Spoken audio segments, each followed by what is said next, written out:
Hello everyone, welcome back to my channel. तो आज की वीडियो लेक्चर में हम पढ़ने वाले हैं हार्ट रेट रेगुलेशन, जो बिट कंफ्यूजिंग और कॉम्प्लेक्स टॉपिक है, बट यहाँ पे मैं ट्राई करूँगी कि आपको ईजिएस्ट वे में इसको एक्सप्लेन करूँ।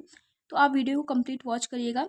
एंड अगर आप मेरे चैनल पर फर्स्ट टाइम आए हो तो चैनल को सब्सक्राइब करके बेल आइकन को प्रेस करना ना भूलें, ताकि फ्यूचर में जो भी वीडियोज़ मैं अपलोड करूँ तो उसका नोटिफिकेशन आप सभी लोगों तक पहुँच जाए।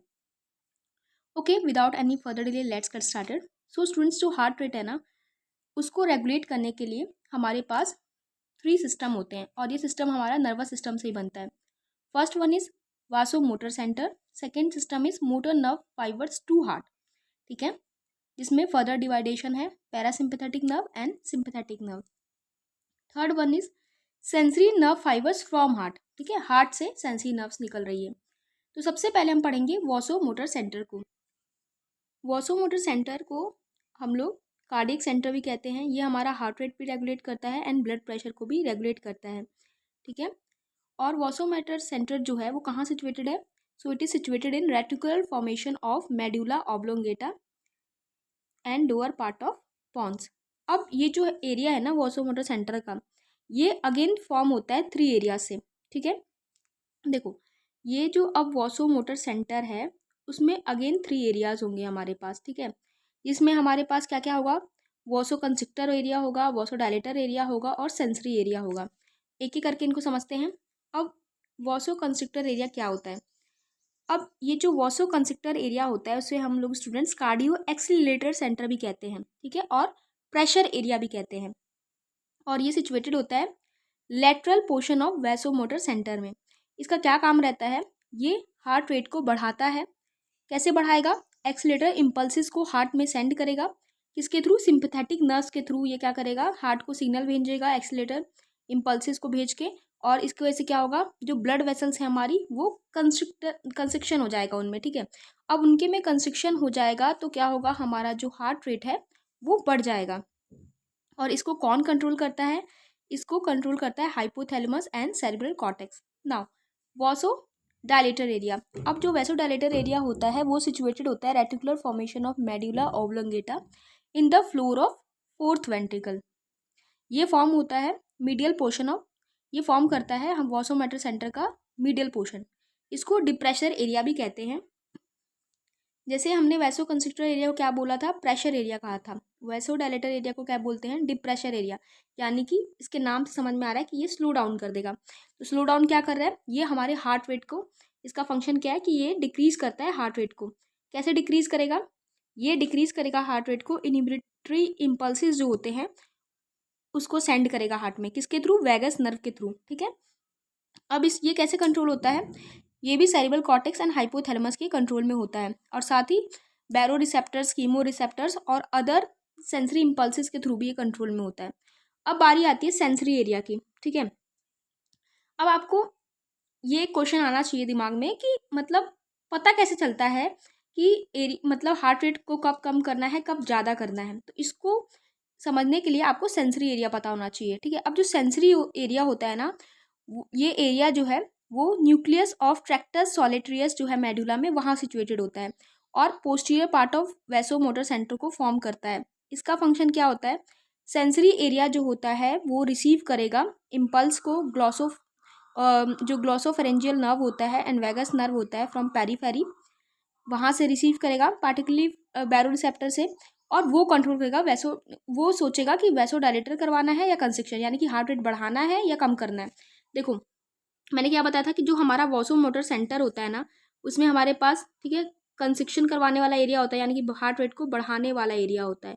डायलेटर एरिया होता है यानी कि हार्ट रेट को कम करने वाला, और एक सेंसरी एरिया होता है।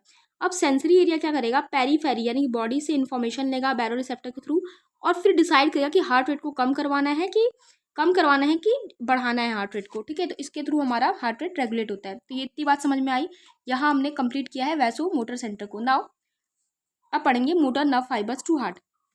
अब देखो स्टूडेंट्स, जो मोटर नर्व फाइबर्स होता है ना हार्ट का, हार्ट जो होता है वो रिसीव करता है इफरेंट नर्व को, ठीक है, both the division of autonomic nervous system से, पैरासिम्पैथेटिक से भी एंड सिंपैथेटिक से भी।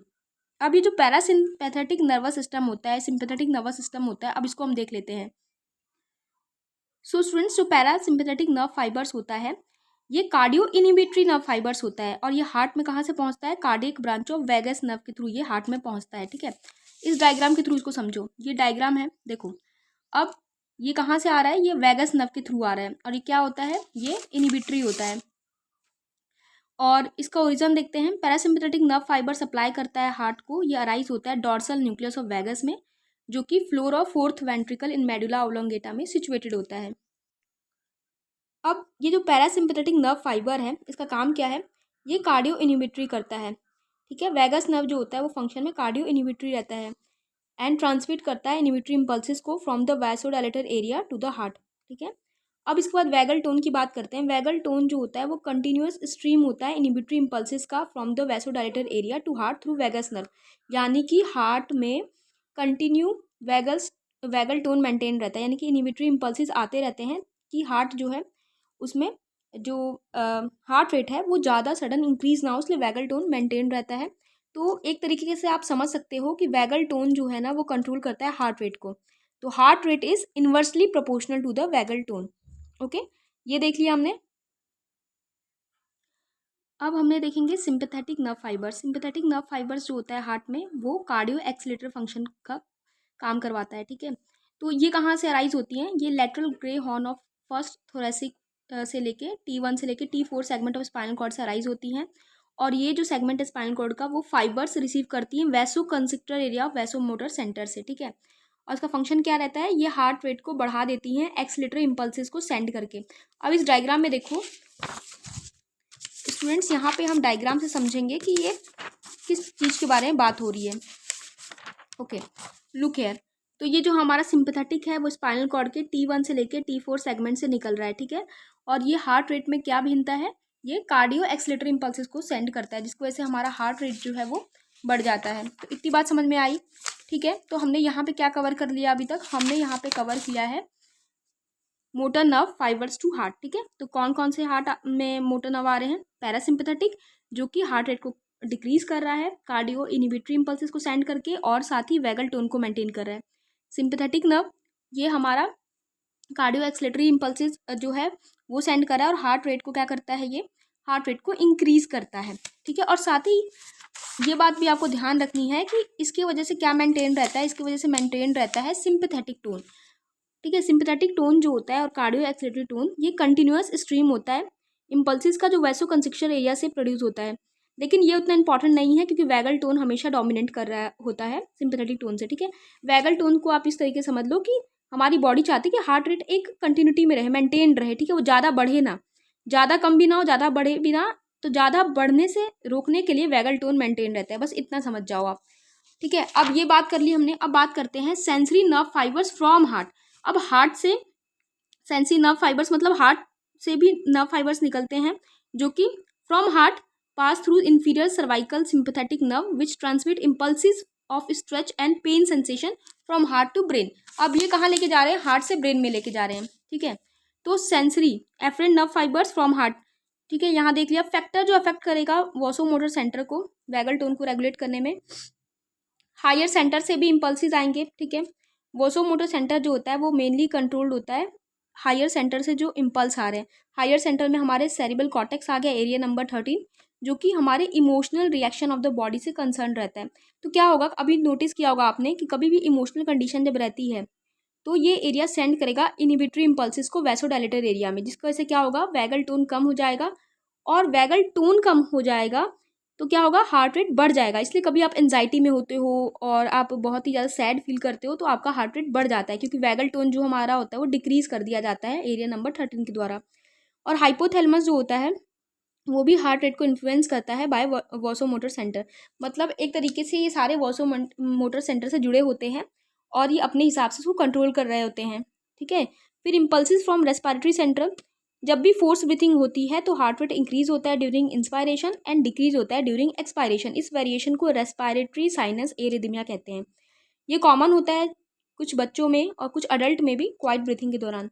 तो जो इम्पल्सिस होता है ना from respiratory centre during inspiration inhibit करता है वैसोडायलेटर एरिया को, जिसकी वजह से क्या होता है, वैगल टोन कम हो जाता है और हार्ट रेट जो होता है वो बढ़ जाता है।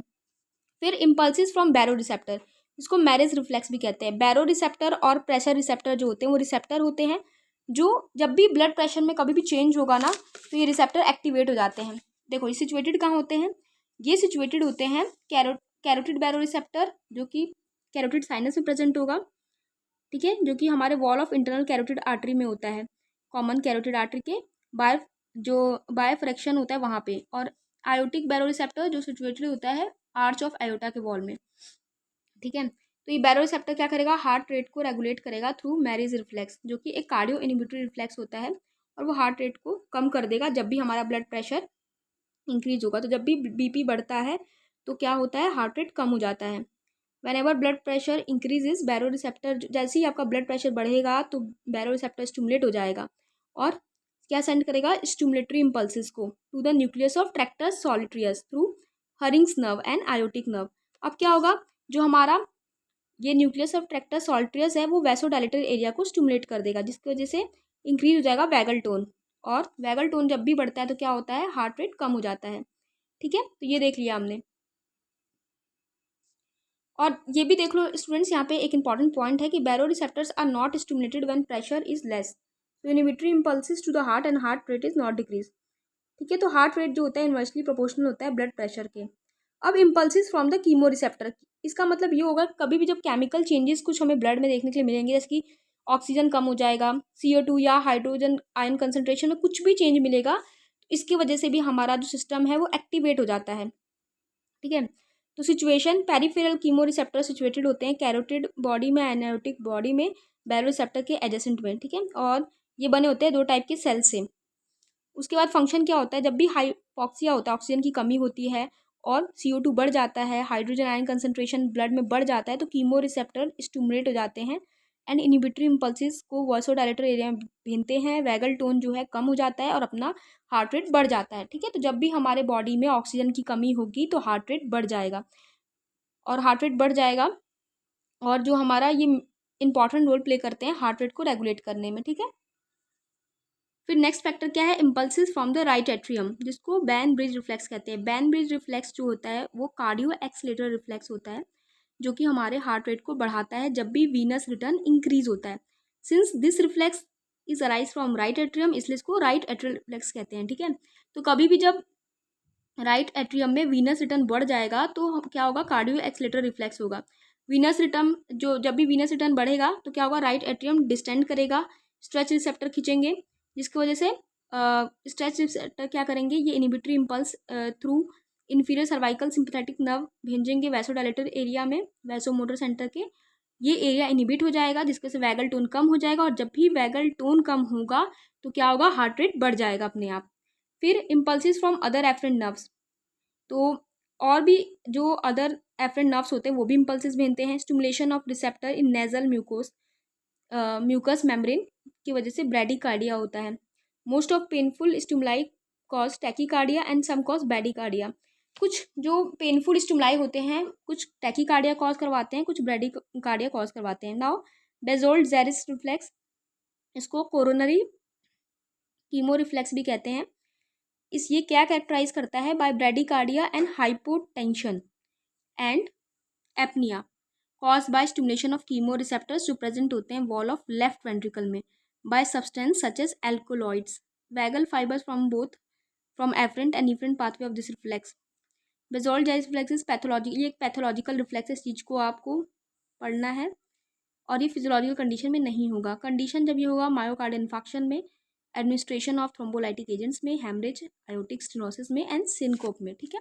और ये जो टेबल्स दी है ना, ये स्टूडेंट्स आप इसी फॉर्म में अगर यूनिवर्सिटी एग्जामिनेशन में लिख के आते हो फ्लो चार्ट के फॉर्म में तो काफ़ी अच्छे मार्क्स मिलते हैं। तो यहाँ पे हमने कंप्लीट कर लिया है हार्ट रेट रेगुलेशन को। आई होप कि आपको ये काफ़ी ईजिली समझ में आया हो। अगर आपको वीडियो पसंद आई हो तो वीडियो को ज़्यादा से ज़्यादा शेयर करें, कमेंट करें, चैनल को सब्सक्राइब करें, वीडियो को लाइक करें, और आपको नेक्स्ट किस टॉपिक के ऊपर वीडियो चाहिए वो कमेंट सेक्शन में मुझे आप बता सकते हैं। Okay students, thank you so much watching this video.